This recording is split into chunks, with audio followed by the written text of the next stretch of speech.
Jerry, we're going to talk about film photography. Just a little side passion of mine, just to shoot film every now and then. It's always good to shoot film, say once a month, just to break it up a bit with your digital photography. So you want to try film photography. This is just a simple intro, just the basics to get you started.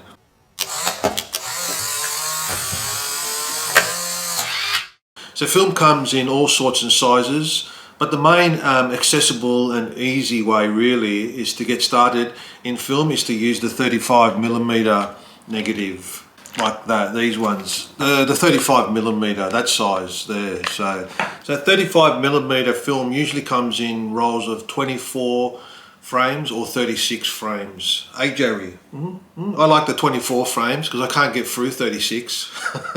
I'm doing an experiment now. I'm using one roll of 36 over a couple of weeks. They have a number on them that represents the ISO, which is how sensitive the light is to the film, and that's usually 100, 200, 400, 800. But stick with the lower numbers and shoot during the day really for best results. One thing to remember, the easiest films to develop are the C41 films.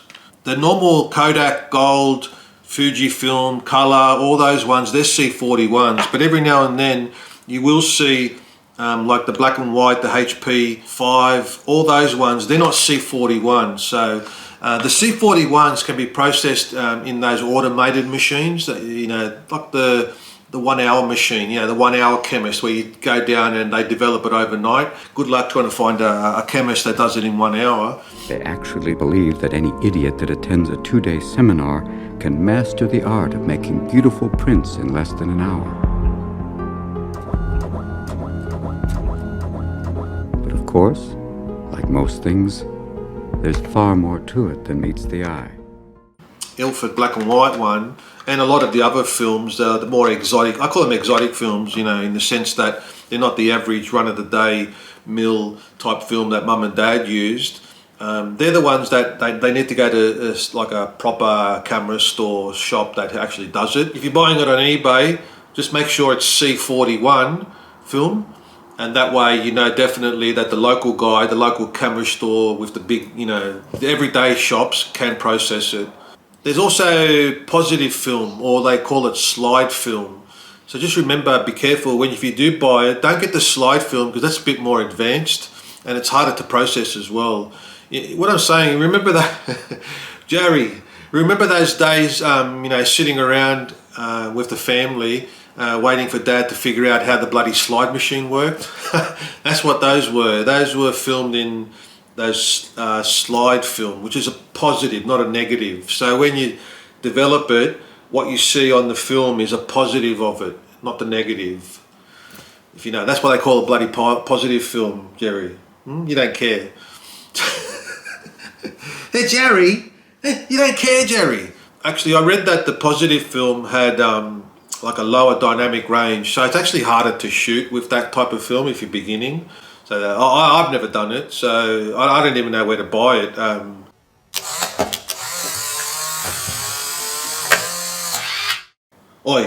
There's also another film called medium format film, or as it's commonly known as 120 film. Now medium format cameras are way more expensive, and they take a different set of skills, like the like the Hasselblad, they're really expensive. And the Mamiya cameras, they're kind of affordable, but they're still expensive too. And basically they got the bigger, it's a bigger square film like that. And you take like 6 or 8 or 12 shots only on one roll of film, 120 film. But if you want to try it out, 120 film is really accessible now. When I was growing up, I always thought that was for like the experts, you know, like professionals, you know, studio, portraits, whatever, landscape. If you do want to get into it, there's this little classic here. It's the Holga toy camera. So it's a beauty. I think they made them in Japan in the 80s and the 90s for the everyday person, to make it a bit more affordable. It's kind of like a pinhole in the sense. It's got a plastic lens. They call them toy cameras, but they've become a little bit of a cult following. I did a video on it. Check it out. I took some really I thought they were really cool. And even some double exposures by accident, which turned out to be one of my favourite all-time photos. Hey Jerry, you were there, remember? Yes, you remember. See how it's way bigger? If you want to get into medium format, just muck around, try it out. Get one of these, they're like 50 bucks, not even. You can pick them up for like 10 bucks and you know.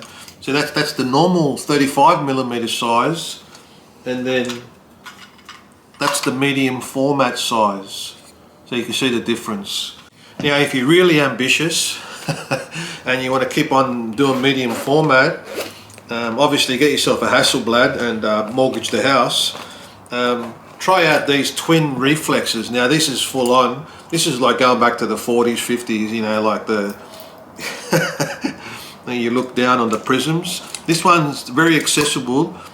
The Lubitel 166B from Russia, called twin lens reflex cameras.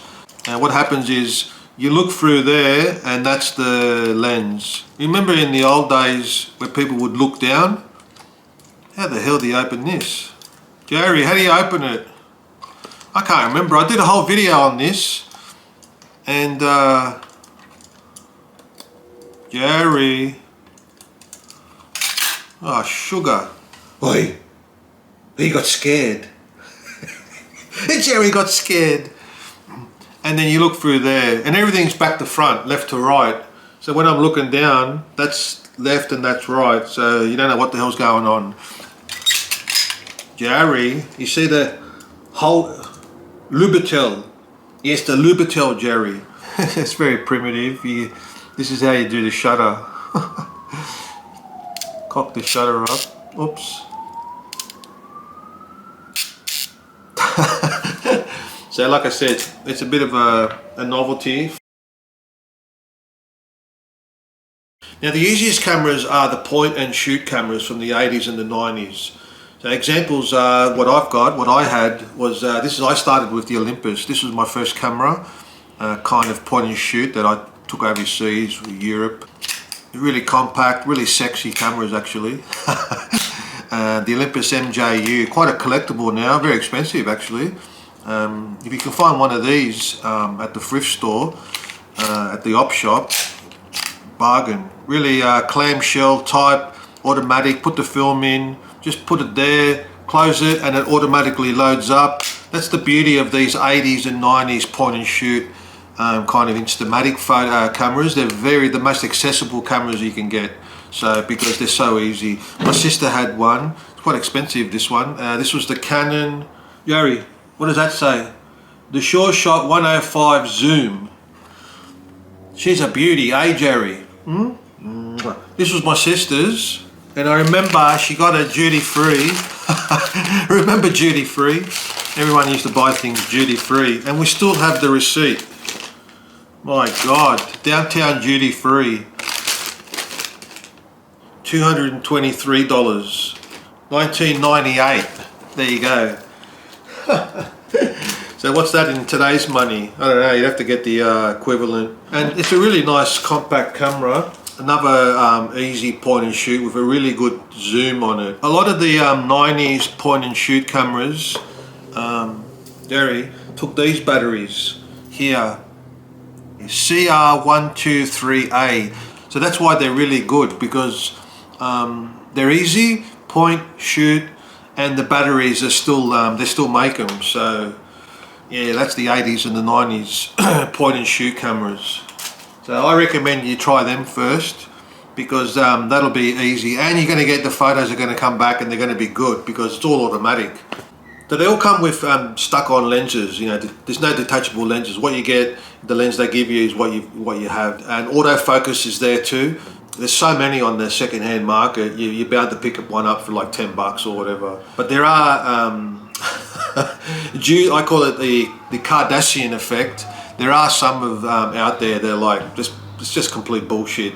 They're charging like 2 or 3 grand for a point-and-shoot camera from the 90s. You know, I mean, they are good cameras, don't get me wrong, but I'm not going to pay 2 grand just because Kim Kardashian, you know, stuck it in her handbag. Is it Kim? Jerry? Jerry, who is it? Is it Kim Kardashian or the other one? You don't watch the Kardashians? Jerry, I see you watch the Kardashians. What's her name? Gemma? Jerry watches the Kardashians.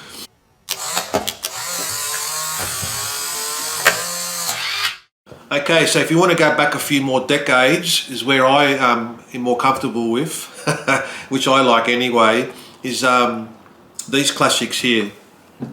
They're the solid full metal jacket, you know, with premium glass, and just overall better quality. These ones from the 70s, anything from like the 60s and the 70s and maybe the 80s, you're going to get that full solid metal jacket, just little classic point and shoots. So they kind of turned a bit more plastic in the 90s, I think just because it was cheaper, lighter, and the electronics and stuff. This one here is the Olympus 35 RC camera. She's a beauty, eh? Now they're more for a manual kind of shooting experience, because you have to kind of manually focus everything. When you put the film in, you got to wind it up. It's wind up every shot. Everything's more manual, obviously, because it was the 70s. So this one here is the Trip 35. She's a beauty, eh? This one has a selenium meter there, so no batteries needed for this one. They're well made, solid, and the glass, that's the main thing. They had glass lenses, so the quality of the optics was better. Now you had to, like I said, manually focus. They had that kind of the mountain, that was like how many feet they were away, so you'd have to kind of measure it and figure it out. There wasn't any autofocus. Hey Jerry, huh? Why are you licking all the time? There wasn't any autofocus back then, Jerry. Yes, I know there was no autofocus. Jerry, saying that, you had to manually focus, you know, you had to judge the distance of where it was from, and use the mountain, the person, or whatever. But really, at the end of the day, the lens was quite wide anyway, so the depth of field was quite big, so it was very forgiving, you know. That's why these were for the everyday person, because you're bound to not get it out of focus, you know, unless it was really close or something. Trip 35, I have the Olympus 35 RC. This one's my favourite, because this one actually, if the battery goes, oh, that's the other thing. A lot of these you had to have the battery, so quite hard to find. There are newer companies that do it, by Vina Shell. Jerry, Vina Shell. Now some of them didn't even need batteries. They had them just for the meter, but you could use like the Sunny 16 rule, whatever, because like this one, the Canon, the Olympus 35 RC, you could shoot in manual mode, as well as you could change the aperture and the shutter speed up here. So the aperture down there, the shutter speed up here. You put an external meter on top of here, and that will tell you what settings to use. So that's the beauty of some of these older 1970s cameras, is that even if your battery dies halfway through the day, or you just can't find a bloody battery because they're so hard to find, I mean on eBay you can get them, you can shoot it in manual. Some of the cameras from that era, the 60s mainly, they had a thing called zone focusing. You kind of have to learn zone. I made a video about it, zone focusing, where you know from here to there is going to be in focus. Check out my video on how to explain it. I can't even remember how to do it. I learned it. If you don't do it every day, you kind of forget. And just like this one here, this is the beauty, the Canon AE1. This is from the 60s. I made a video about this one as well. I took some decent photos with this one in the city. It's got the little thingamajigs up here where you've got to figure out the zone focusing. And this one's quite different. It's got the little winder down the bottom instead of up the top.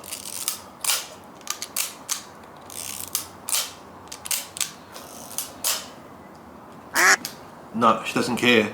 Now there's another type that kind of looks like the 35mm ones from the 70s. It's called the half frame camera. So I did another video about this one as well. And this one, Olympus Pen. They were kind of like the leaders in half frame cameras. And what that is the 35mm is like there.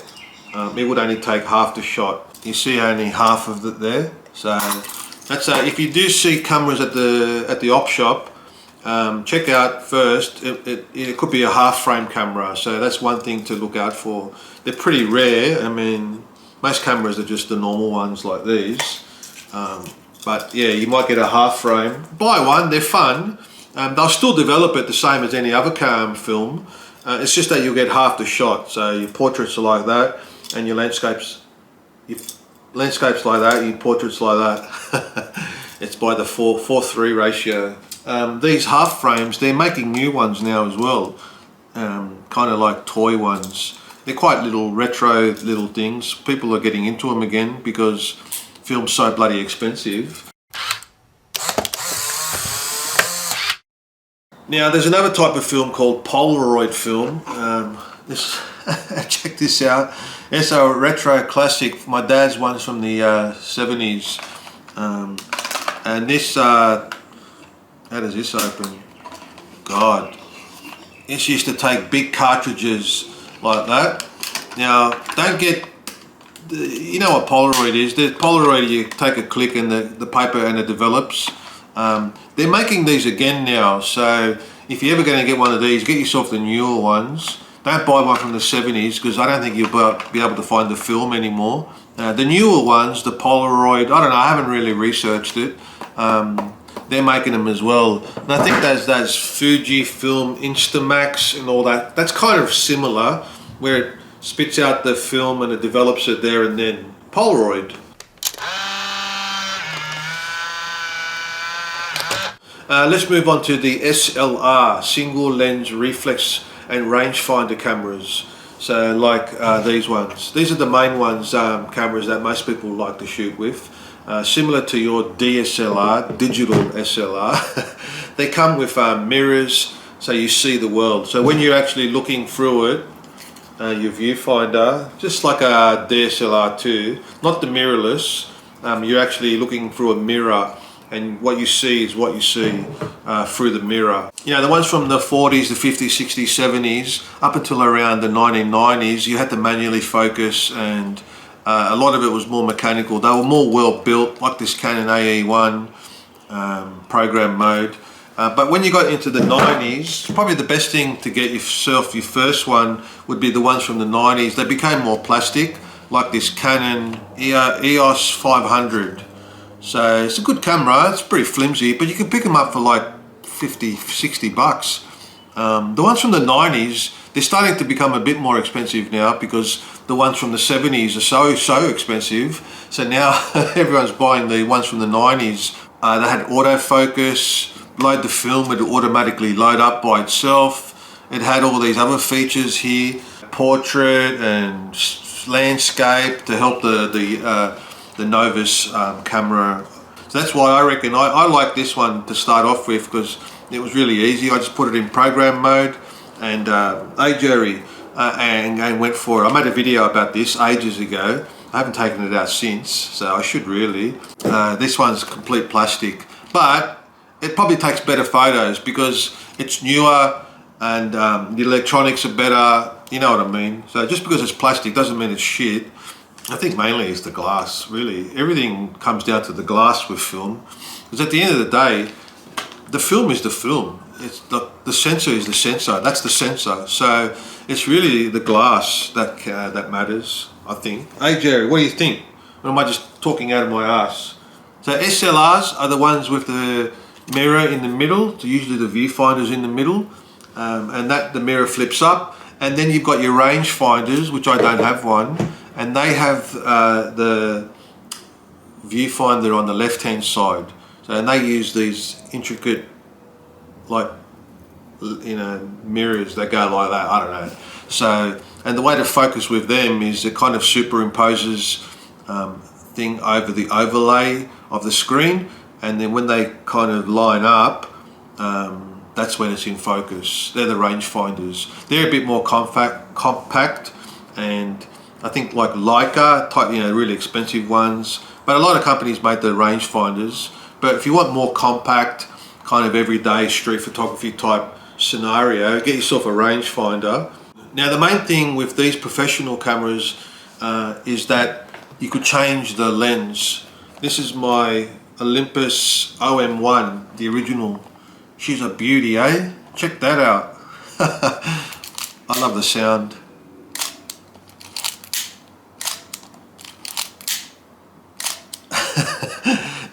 Is that you can change the lenses. That's what makes these professional cameras. So get yourself a 90s kind of plastic one to start off with, and then if you want to experiment with the older cameras, but try and get one in mint condition. The OM1 is a beauty, just for how heavy and beautiful, and the lenses are awesome. And if you want to be a bit more automatic, get a bit later in the 80s, because these ones are from the 70s. So this is a 70s one.